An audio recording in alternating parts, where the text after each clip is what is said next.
അറബികൾക്ക് മരുഭൂമിയല്ലേ പരിചയം, അവർക്ക് ഒട്ടകമല്ലേ പരിചയം, മരുഭൂമിയിലൂടെ യാത്രയല്ലേ അവർക്ക് പരിചയം. അള്ളാഹുവിന്റെ ഹബീബ് അറബികൾക്ക് ഏറ്റവും പരിചയമുള്ള ഒരു ഉദാഹരണ റസൂലുള്ളാഹി പറഞ്ഞു കൊടുക്കുന്നത്, മിൻ അഹദികും കാന അലാ റാഹിലതിഹി ബിഅർളിൻ ഫലാത്. ഒരാൾ മരുഭൂമിയിലൂടെ ഒട്ടകപ്പുറത്ത് ഇങ്ങനെ യാത്ര ചെയ്യുകയാണ്. അള്ളാഹുവിന്റെ ഹബീബ് പറയാൻ, പെട്ടെന്ന് ഒട്ടകം അയാളുടെ കയ്യിൽ നിന്ന് മിസ്സായി പോയി. അയാൾ വിശ്രമിക്കാൻ ഒരു സ്ഥലത്തിരുന്നു. വിശ്രമം കഴിഞ്ഞ് പെട്ടെന്ന് നോക്കുമ്പോൾ തന്റെ ഒട്ടകം മിസ്സായി പോയിട്ടുണ്ട്. ആ ഒട്ടകത്തിന്റെ മുകളിലാണ് അദ്ദേഹത്തിന്റെ ഭക്ഷണവും വെള്ളവും ഉള്ളത്. അദ്ദേഹം തെരഞ്ഞു നോക്കി, ഒട്ടകത്തെ കാണുന്നില്ല. അള്ളാഹുവിന്റെ ഹബീബ് പറയാൻ, അയാൾക്ക് ആ ഒട്ടകം തിരിച്ചു കിട്ടില്ല എന്ന് ഉറപ്പായി. അയാൾ നിരാശനായി. അള്ളാഹുവിന്റെ ഹബീബ് പറയുന്നു, മരുഭൂമിയിലാണ്, കടുത്ത ചൂടാണ്, ചുട്ടുപൊള്ളുന്ന മരുഭൂമിയാണ്. മരുഭൂമിയിലൂടെ മനുഷ്യൻ യാത്രക്ക് ഉപയോഗിക്കുന്ന വാഹനമായിരുന്നല്ലോ ഒട്ടകം. അദ്ദേഹം മരുഭൂമിയിലെ നടുവിൽ കുടുങ്ങിപ്പോയിരിക്കുകയാണ്. ഭക്ഷണമില്ല, വെള്ളമില്ല, എല്ലാം ഈ ഒട്ടകത്തിന്റെ പുറത്ത്. ആ ഒട്ടകമാണ് മിസ്സായത്. എന്താ അല്പം കഴിഞ്ഞാ സംഭവിക്കുക? വിശക്കാൻ തുടങ്ങും, ഭക്ഷണം കിട്ടൂല. ദാഹിക്കാൻ തുടങ്ങും, വെള്ളം കിട്ടൂല. ഭക്ഷണമില്ലാതെ 66 ദിവസം ഒരു പക്ഷേ കഴിഞ്ഞുകൂടാനും കഴിഞ്ഞേക്കും. വെള്ളമില്ലാതെ 6 ദിവസത്തിന് മുകളിൽ ഒരു മനുഷ്യന് ജീവിക്കാൻ പറ്റൂല. അള്ളാഹുവിന്റെ ഹബീബ് പറയാണ്, അയാൾ മരണം മുന്നിൽ കാണുകയാണ്, ഇനി രക്ഷയില്ല. അങ്ങനെ അയാൾ അടുത്തു കണ്ട ഒരു വൃക്ഷത്തിന്റെ ചുവട്ടിൽ ചെന്നു. അതിന്റെ തണലിൽ ചെന്നയാൾ ഇങ്ങനെ ഉറങ്ങുകയാ. ഈ ഒട്ടകം ഇനി തിരിച്ചു കിട്ടൂല എന്ന് അയാൾ ഉറപ്പിച്ചിരിക്കുകയാണ്. അങ്ങനെ അവിടെ ചെന്നിട്ട് അയാൾ ഇങ്ങനെ കിടക്കാണ്. ആ കിടത്തത്തിൽ അങ്ങനെ ഉറങ്ങിപ്പോയി. കുറച്ചു സമയം കഴിഞ്ഞപ്പോ അയാൾ പെട്ടെന്ന് നെട്ടി ഉണർന്നു നോക്കുന്ന സമയത്ത്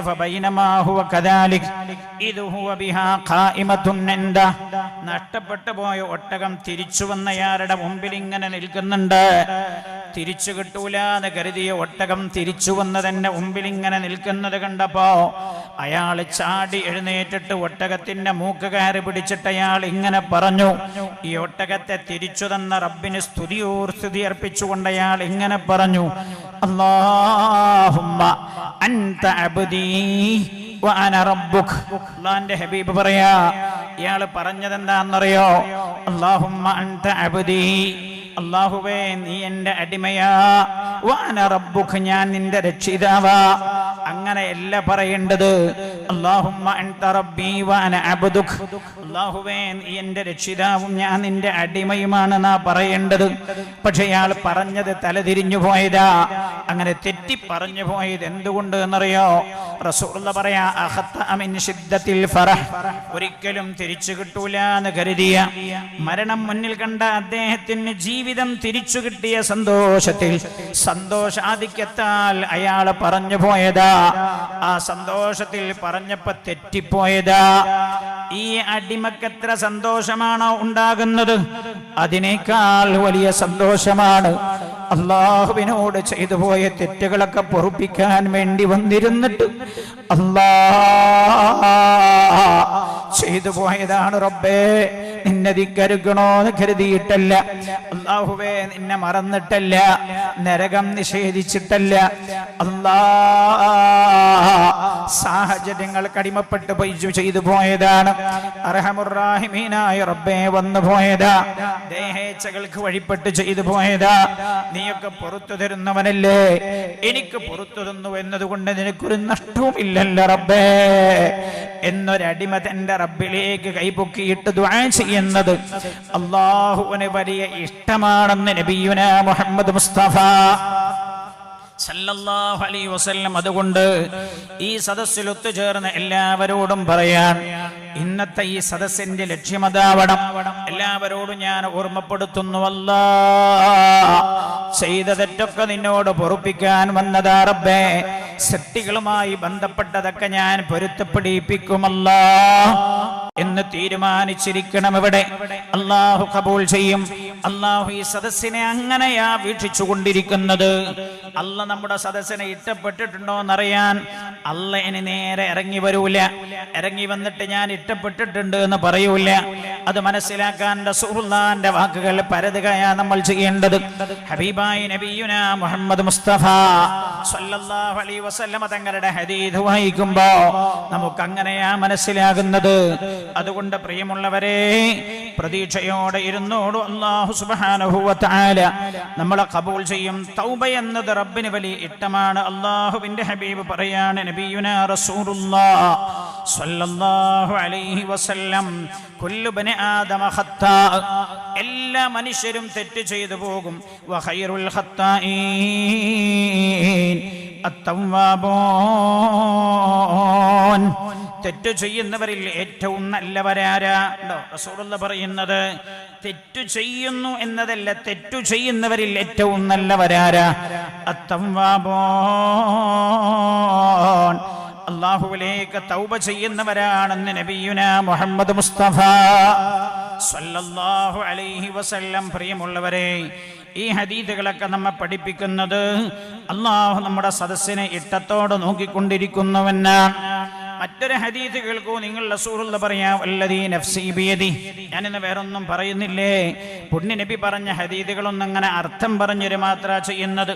വല്ലദീ നഫ്സി ബിയദി, എന്റെ ശരീരം ആരുടെ കയ്യിലാണോ ആ റബ്ബിനെ തന്നെയാണ് സത്യം. ലൗലം തുദിനിബൂ, നിങ്ങൾ ആരും തെറ്റു ചെയ്യുന്നില്ല എന്ന് വിചാരിക്കുക. നോക്കി നിങ്ങൾ, അല്ലാഹു നമ്മളെ സമാധാനിപ്പിക്കുന്നത്, അല്ലാഹു നമ്മളെ സമാധാനിപ്പിക്കാൻ. അല്ലാഹു നമ്മുടെ രക്ഷിതാവല്ലേ, നമ്മൾ അല്ലാഹുവിന്റെ അടിമയല്ലേ. റസൂലുള്ളാഹി അല്ലാഹുവിനെ തന്റെ അടിമകളോടുള്ള സ്നേഹം പരിചയപ്പെടുത്താൻ അല്ലാഹുവിന്റെ ഹബീബ് പറഞ്ഞതെന്താണെന്നറിയോ? ഉമ്മയുടെ സ്നേഹം നിങ്ങൾ മനസ്സിലാക്കിയാൽ മതി. സ്നേഹനിധിയായ ഉമ്മക്ക് നിങ്ങളോടുള്ള സ്നേഹത്തേക്കാൾ വലിയ സ്നേഹമാണ് രാജാതിരാജനായ അല്ലാഹുവിന് നിങ്ങളോടൊന്ന്.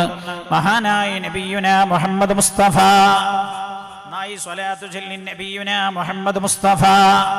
നമ്മുടെ ഈ സദസ്സ് അല്ലാഹു മദീനയുമായി ബന്ധമുള്ള സദസ്സാക്കി തരട്ടെ. നിന്റെ ഹബീബ് കാണുകയും നിന്റെ ഹബീബിന്റെ ദുആ ലഭിക്കുകയും ചെയ്യുന്ന സദസ്സാക്കി മാറ്റിത്തരണേ റബ്ബേ. അല്ലാഹുവേ, മാറ്റിത്തരണേ അല്ലാ. അതുകൊണ്ട് നിറയെ സ്വലാത്ത് ഉണ്ടാകണേ എന്ന് ഓർമ്മപ്പെടുത്താൻ മഹാനായ നബിയുനാ മുഹമ്മദ് മുസ്തഫ സല്ലല്ലാഹു അലൈഹി വസല്ലം തങ്ങൾ പറയാൻ, അല്ലാഹു സ്നേഹനിധിയാണ്. നമ്മൾ മനസ്സിലാക്കണേ റബ്ബിനെ കുറിച്ച്. അല്ലാഹു ക്രൂരനല്ല, അല്ലാഹു ക്രൂരനാണ് എന്ന് മനസ്സിലാക്കരുത്. അല്ലാഹു സ്നേഹനിധിയാണ് റബ്ബ്. ഒരിക്കൽ അല്ലാഹുവിന്റെ ഹബീബ് ഹിസാബിനെ കുറിച്ചും ഖബറിനെ കുറിച്ചും മഹ്ശറയെ കുറിച്ചും ഒക്കെ പറഞ്ഞു. ഹിസാബിനെ കുറിച്ച് പറഞ്ഞപ്പോ അല്ലാഹു വിചാരണ ചെയ്യുന്ന രീതികളൊക്കെ അങ്ങനെ പറഞ്ഞപ്പോഴാ ആ സദസ്സിൽ നിന്നൊരു സ്വഹാബി എഴുന്നേറ്റ് നിന്ന് ചോദിച്ചു, യാ റസൂലല്ലാഹ്, എന്റെ അല്ലാഹല്ലേ മഹ്ശറയിൽ വിചാരണ ചെയ്യാ? അല്ലാഹുവിന്റെ ഹബീബ് പറഞ്ഞു, അതെ എന്റെ അല്ലാഹല്ലേ യാ റസൂലല്ലാഹ്, അതെ എന്റെ അല്ലാഹയാ. എന്റെ അല്ലാഹയാണെങ്കിൽ എനിക്ക് പ്രയാസമില്ല, എന്റെ റബ്ബ് സ്നേഹനിധിയല്ലേ എന്നായിരുന്നു അറാബി അല്ലാഹുവിന്റെ ഹബീബിന്റെ മുമ്പിൽ വെച്ച് ചോദിച്ചത്. കാരുണ്യവാനാണ് റബ്ബ്, സ്നേഹനിധിയാണ് റബ്ബ്. റബ്ബിന്റെ സ്നേഹം മനസ്സിലാക്കാൻ അല്ലാഹുവിന്റെ ഹബീബ് പറഞ്ഞത്, ഉമ്മയുടെ സ്നേഹം നിങ്ങൾ തിരിച്ചറിഞ്ഞാൽ മതി. ഉമ്മാന്റെ സ്നേഹം എന്താ? എത്ര നമ്മൾ ഉമ്മയോട് ക്രൂരത ചെയ്താലും ഉമ്മാന്റെ അടുത്തൊന്ന് പോയിട്ട് വിളിച്ചു നോക്കിയാൽ നിങ്ങൾ ഉമ്മ എന്നൊരു വിളി സ്നേഹത്തോടെ വിളിച്ചാ മതി, എല്ലാം മറന്നു പോകും ഉമ്മ. അതാണ് എന്റെ പ്രിയമുള്ളവരെ ഉമ്മ എന്ന് പറഞ്ഞാൽ.